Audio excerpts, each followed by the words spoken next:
بسم الله الرحمن الرحيم وصلى الله على نبينا محمد وآله وصحبه أجمعين. المختار نبي وأعطي ميم الجمع في انفصال جميع ما لها في الاتصال. وآدي تت أيها الطالب تت ميم الجمع في انفصال يعني في حال انفصال. أنتم فاهم ولا هم حكوا أنتم هم جميع ما لها دندانغال ko wada non fi fisali walla fami de yo iyyakum fami walla iyyahum to damiru nasbi do fami walla maratu bikum e maratu bihim damirul jarri on kam ko muttasil tan binde hokkumo dandangal ko wadannom so wono yimum fasil hokkumo ko wadannom fi ittisali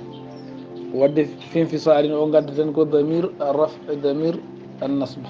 damir jari o arata do misal mum antum e hum iyyakum e iyyahum hokku dum ko nyaawore damir muttasil o jogino ko afami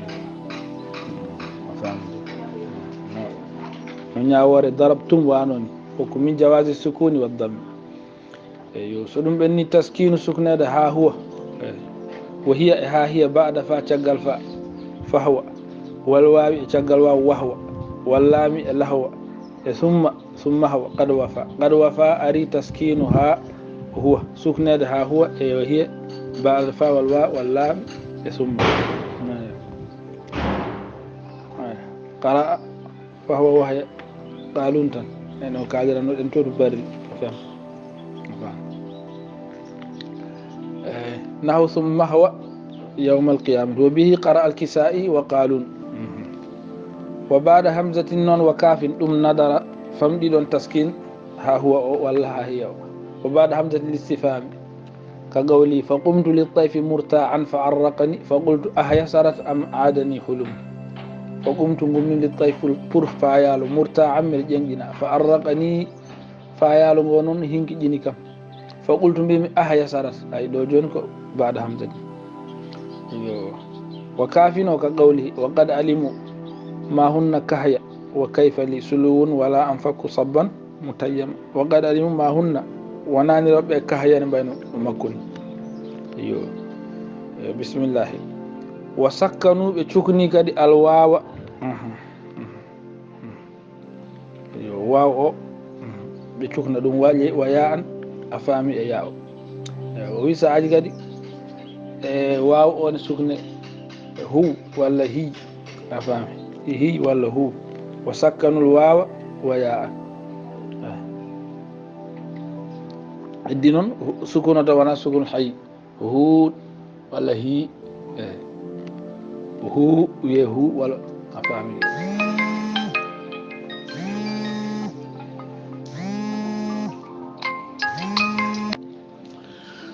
bismillah وبعد همزة وسكنوا الواو وياء منهما كقولي إن سلمى هي التي لو تراءت حبذا هي من خلة لو تهابا فاهمي أي حبذا هي وقوله فاهمي لا يمسك الفحشاء تحت ثيابه حلو شمائله أفيف المئزر دعوته ثم غدرت له دعاك بذمة لم يغدري لم يغدري دعوته بالله ثم غدر لو هو دعاك بذمة لو هو وني مال شاهد ويرى تشديد هذين نيجر سيدر بديل وني وهو هي نتشد هو هي نهي يكون سفر كهو وهي قائمان وقوله وإن لساني شهدة يستفى بها وهو على من صبه الله ألقم وقولي فالنفس إن دعيت بالعنف آبية وهي ما أمرت بالرفق تأتمر وهي نوال وهذا فهو ما كان في الاضطرار ساجة ممت واو يا هو جون هو هي كان هي تم بس أدوه ديكو كقولي بيناه في دار صدق قد أقام بها حين يعلننا وما نعلنه وما نعلله أي بيناه هو وقوله سالمت من أجل سلمى قومها وهم عيدا ولولاه كانوا في الفلا رمما سالمت من أجل سلمى قومها وهم نون عيدا ولولاه كانوا في الفلا رمما بسم الله وذو انتصاب في انفصال جئل إياه والتفريع على هذا الأصل ليس مشكلا عليك والمختار نصب أن الضمير كم ونفس إياه وأن اللواحق بها حروف تدل على المراد وفي اختيار لا يجيء الضمير المنفصل إذا تأتى أن يجيء الأصح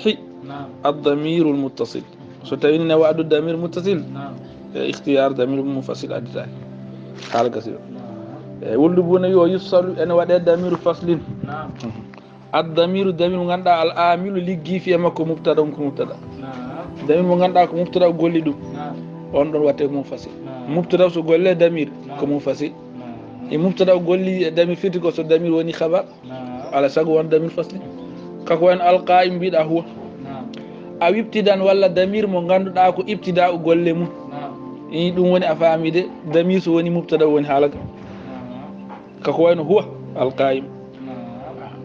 ويفصل العامل فيه مبتدا أو ابتدا أو حرف نفي ولا ضمير مو غاندا كو حرف نفي غوليمو ما ساي ما هو دائما ما هن امهاتهم وما انتم بمعجزين أو نداء ولا ونداء غوليمو نك مفصل ورata كيا إياك ولا ويا أنت وانا بيلن وسمي النداء ضمير وسمي النداء ضمير المخاطب بسم الله ايوه أو تلو إما ولا تل ضمير من غير داري كو إما ونك منفصل ونس كقوله بك أو باستعانة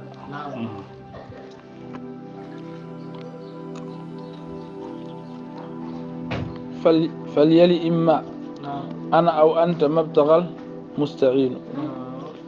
استعانة ولتري بك أو بي فليلي يهاد إما أنا ما وني من أو أنت مبتغى المستعين دون فإما أنا أو أنت بسم الله فاهمين أيوه واو المائية كدي دمير داود واو المائية وأنك مفصل وانا كقولي فآليت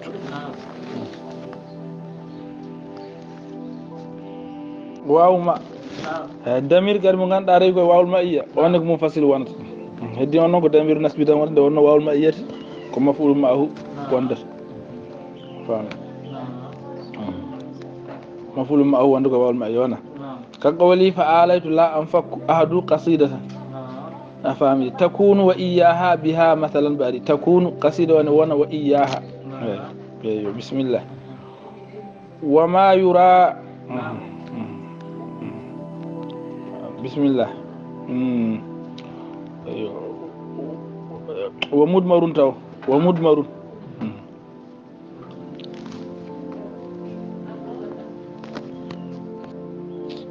فاهمين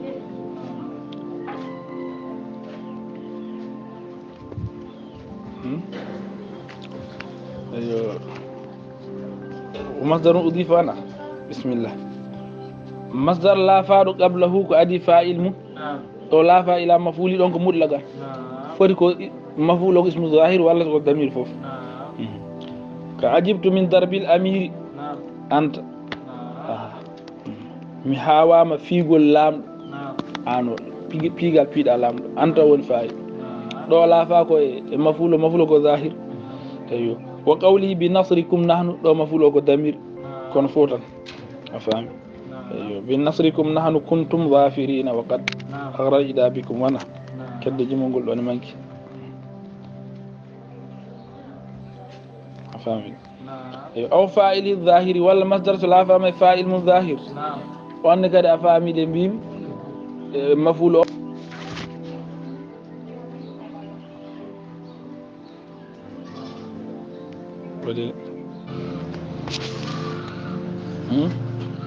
ولا صلاة فما فعل مكو ظاهر كأجبت منه بزيد وإياك نبيها صلاة فما فاعل مكو تفعله اسمه ظاهر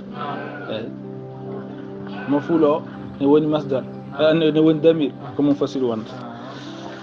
والذي ما اللام جئل on damir kadi barar wonde laamul farigati onne ko mum fasir wonata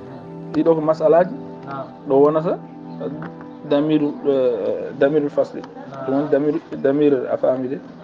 mum fasir ɗiɗo masalaji ko oɗo damiro wonata mum fasir ɗin coggueteɗo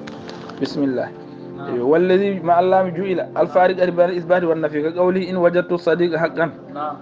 لا إياه كاف مرني فلن أزال مضيا إن وجدت حقيقة سومي داني الصديق سهل حقا غوانغ سومي دي جوغي مسيد غوانغ لا إياك ود فمرني فلن أزال مضيا بسم الله أو إنما ولا دمير داود إنما كم فسير ونس كقولي أنا الزائد الحامي الذمار وإنما يدافع عن أحسابهم أنا أو مثل أنا الزائد من بالله الحامد أنا والذمار وإنما يدافع عن أحسابهم دنيا قاعد دمج منن كو أنا تنكم من أو مثلي بسم الله وما فصل بمتبوين ولا دم من غندا حكم مكو أمكم متبو لمبي مدو يخرجون الرسول بيا وإياكم وقوله مبرأ من عيوب الناس كله والله يرعى أبا حفص وإيانا فصل أيوه فهمتنا الفصل